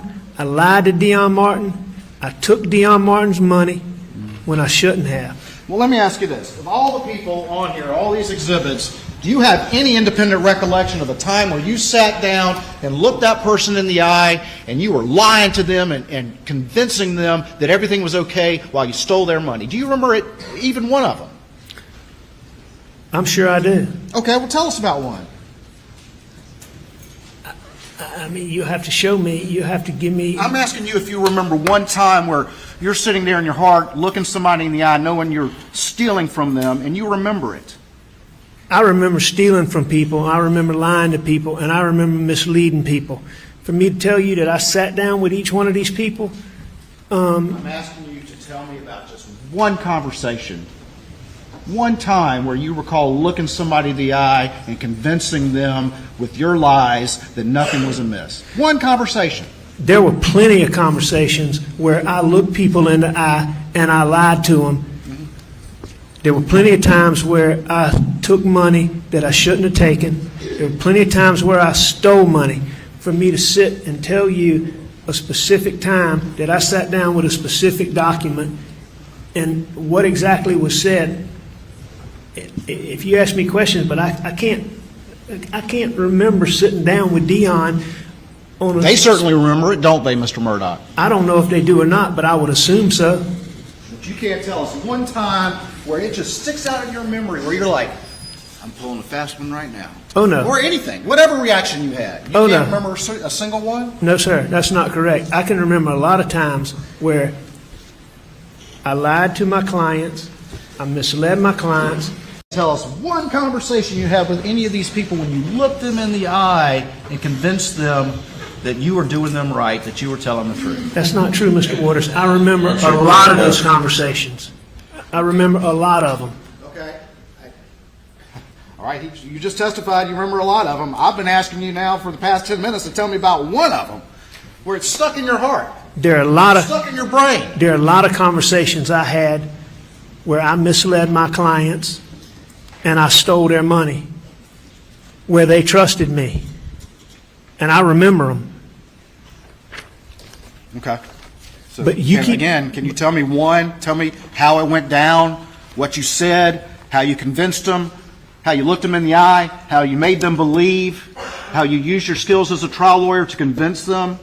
Can you just tell me about one of those? What was going through your head when you did it? Your Honor, objection under Rule 403. We've been going over and over and over this. Objection is overruled. All right. What's your question, Mr. Waters? Can you tell me about one of the conversations you had with all of these people?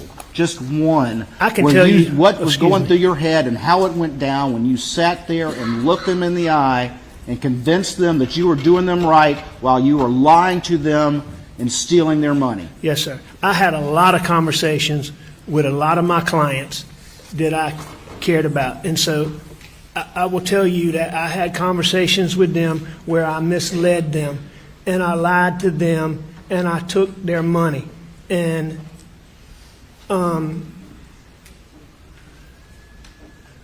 that was a number of times. Okay. But you're asking me, Just one specific one, Mr. Murdaugh? every single one of these clients I would have had conversations with at some It's point. fine, it's But fine. this particular, like Mr. Waters, that disbursement sheet, there was never a sit down with Miss Mallory about the dispersing the money. You don't recall talking to her about the status of her case and telling her lies and convincing her that you were on her side. You don't remember that. No, I definitely remember that, but that's not what you Tell me asked about me. I had numerous conversations with Miss Mallory, about this case. But the fact is you were asking me about me sitting down with this disbursement sheet, looking her in the eye and convincing her. And I'm telling you that didn't happen in this case. Now, I had a lot of conversations with her where I misled her, Mr. Waters, where I lied to her Tell me about one. about Tell me how it went down. where Just a moment. We're going to recess for the day.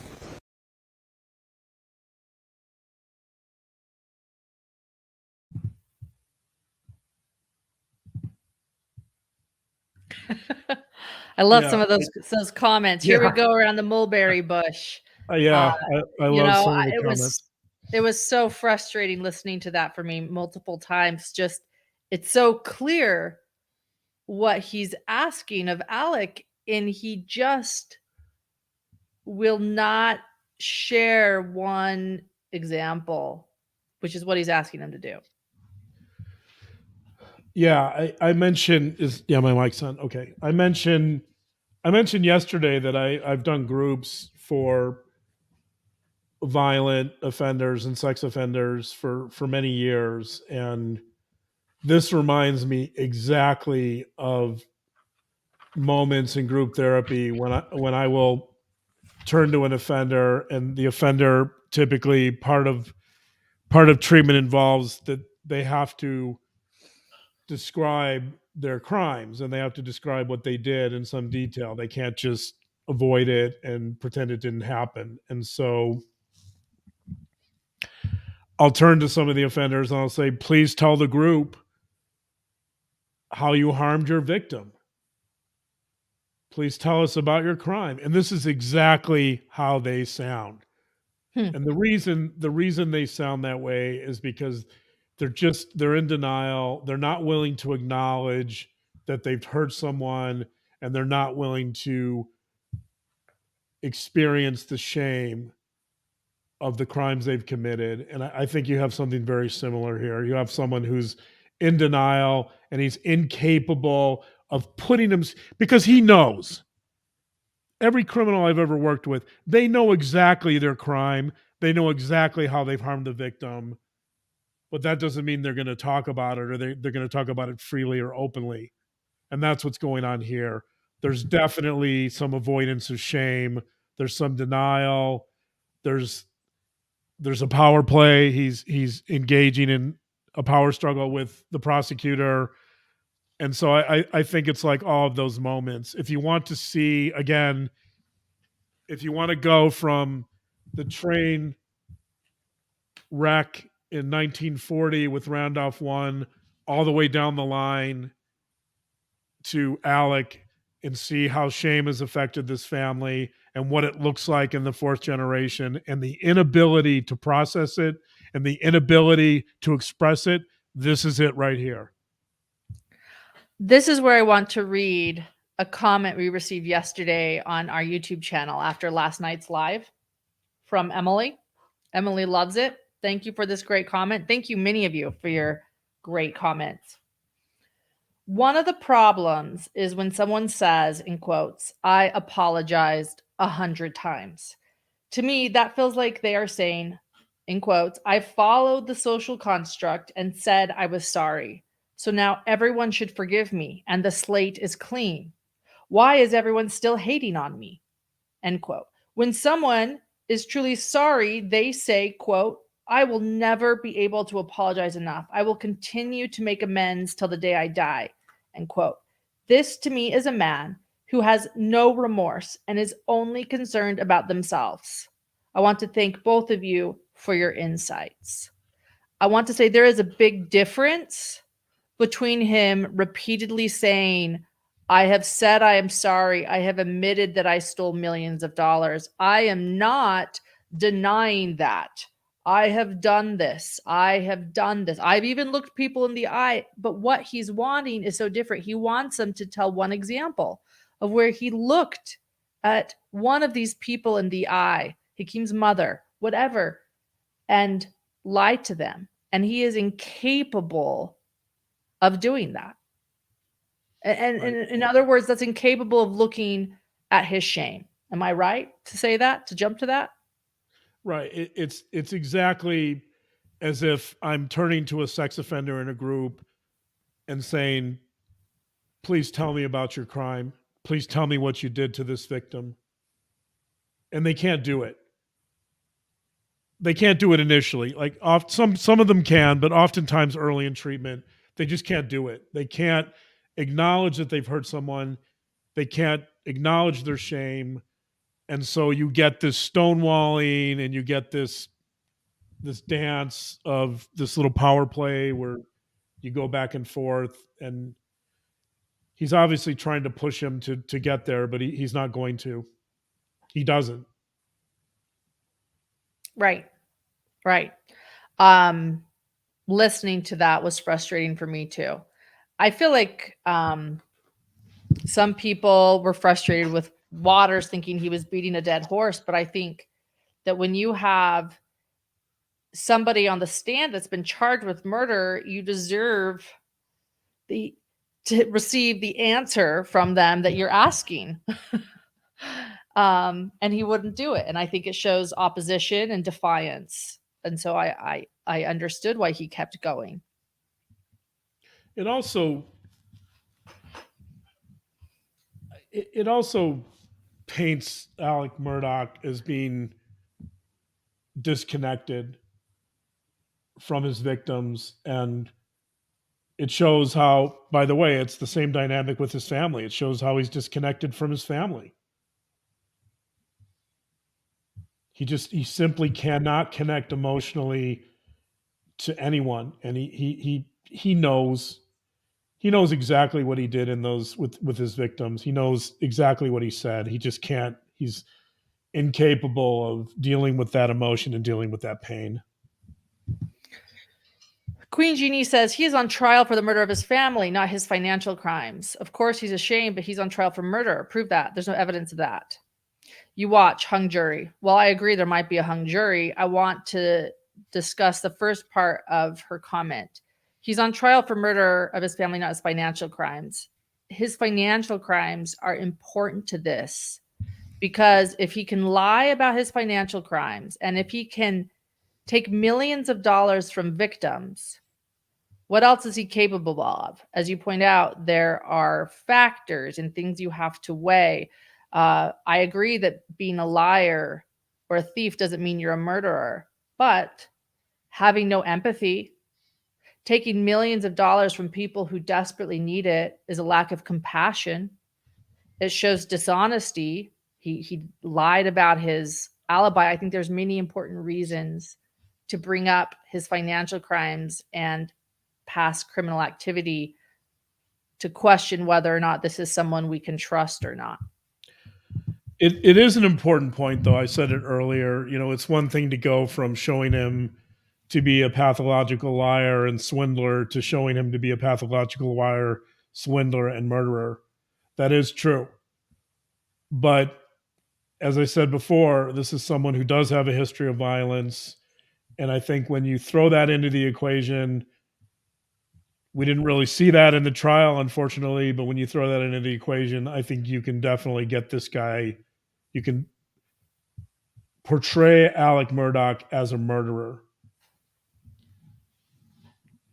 Yes. What else is he capable of? Yeah. And I don't know. Yeah, he could be acquitted. It could be a hung jury. John and I agree. Yeah. We agree.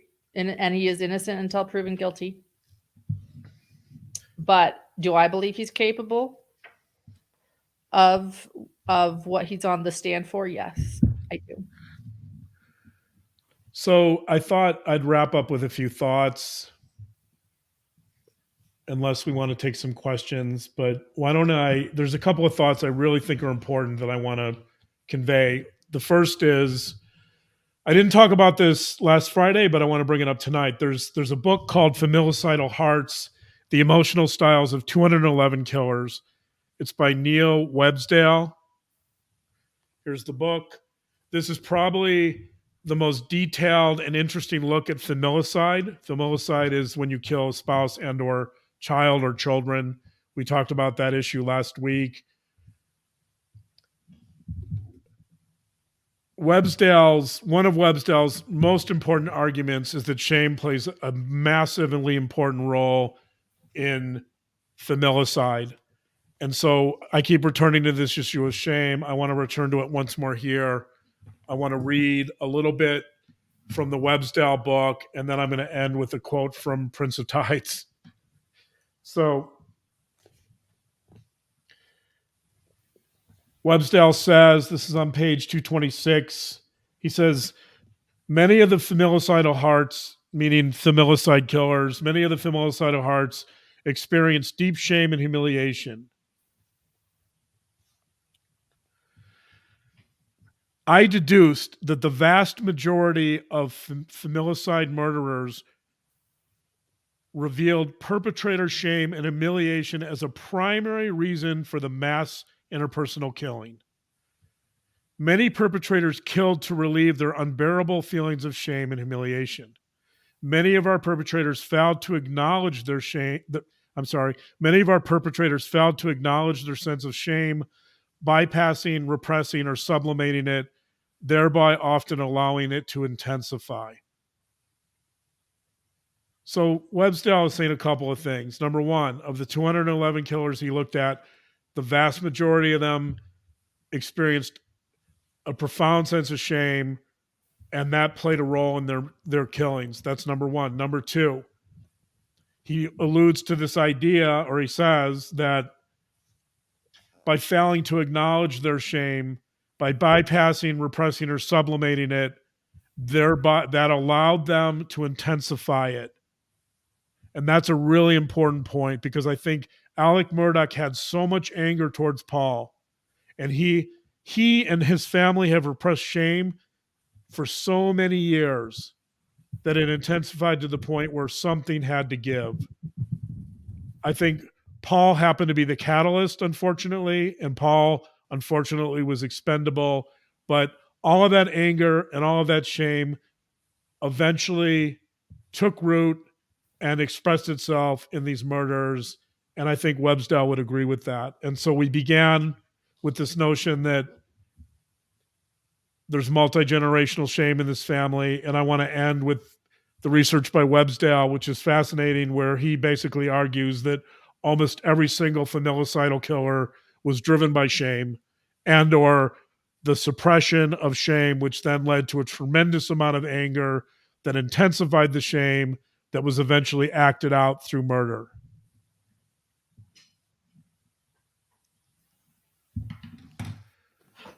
Thank you.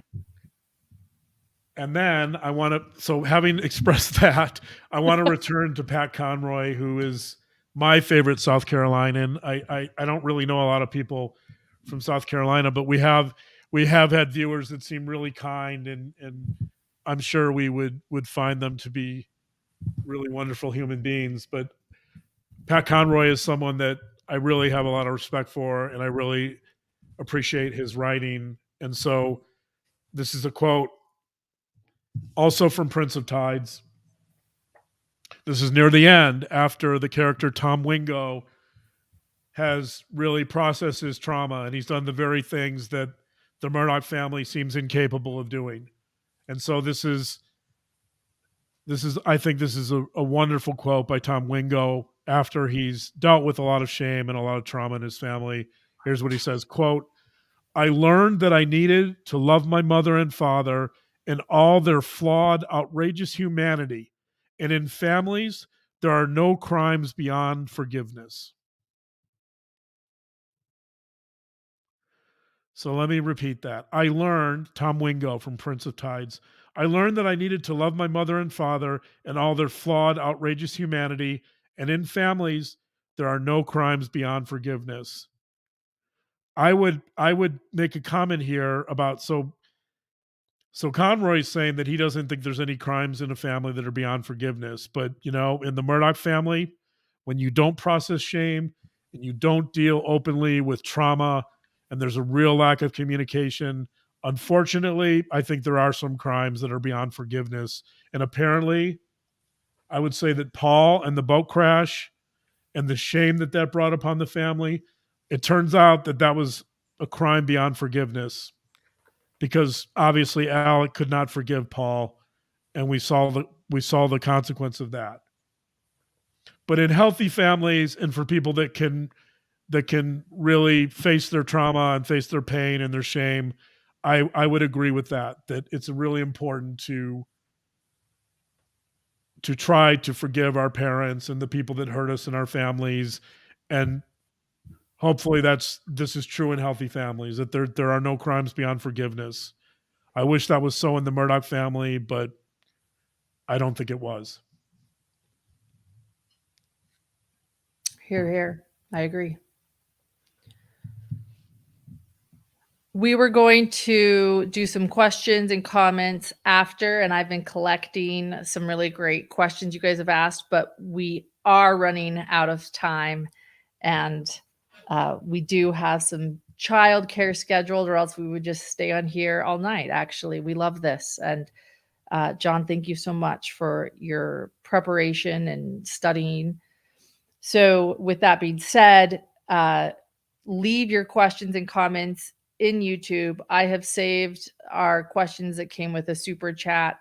We will try to get to those very soon, because we are not done talking about the Murdaugh trial or the Murdaugh family. Colette, thank you for sharing about John's monthly book club. One of the Patreon perks you get if you join our Patreon account is Dr. John's book club. This month we're reading This Examined Life. And Julie Holden posted a link to buy that book. And you're right, it's not an affiliate link. We're just sharing. If you want to buy it, you can buy it. I've also heard you can possibly get it for free on Audible. I haven't checked that out, but somebody wrote us and told us that. For those that are Patreon members, or you can also join a YouTube membership, Amethyst level or above, you can be a part of the book club. We'll send you a link.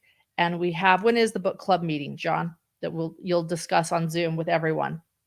Yeah, we're going to meet this coming Tuesday evening at 6:00 Pacific time. So that'll be 9:00 Eastern time. And I presume people can do the math of the times in between. But 6:00 Pacific time, we're going to be reading the Gross book that Lauren just mentioned. Stephen Gross is the author. The Examined Life. And I look forward to it. Our last discussion was great, and it's a lot of fun to really get to meet and see some of the people, because we do it on Zoom. So to actually see some of our listeners and interact with them. So I'm looking forward to Tuesday. Patreon is a way where our hidden gems can support us, but we give back. So we do that through the book club, through bonus episodes at our dinner table, as well as ad-free episodes from our podcast. So thank you so much. Thank you to those that are here. If you could like this video. If you haven't already, that means giving it a little thumbs up. It helps us. If you could subscribe, that also helps us. Of course, only if you like what you hear. The Daybell trial, the Lori and Chad Daybell trial, is coming up in April, and John and I will be covering that. That is something that we have been investigating and delving into since it broke 3 years ago. So we want to share that as well. Thank you to all of our supporters, all of our hidden gems. You can find us again at patreon.com/HiddenTrueCrime, or you can join our YouTube membership, and Amethyst and above are part of the book club. So with that being said, thank you, everyone. Leave your questions and comments in YouTube. We do read them, and I apologize that tonight we are going to have to skip the question and comment time. We love your comments and questions, and there are so many good ones tonight. Thank you, everyone, and have a great night. Thanks, guys. Appreciate it. Good night. Good night.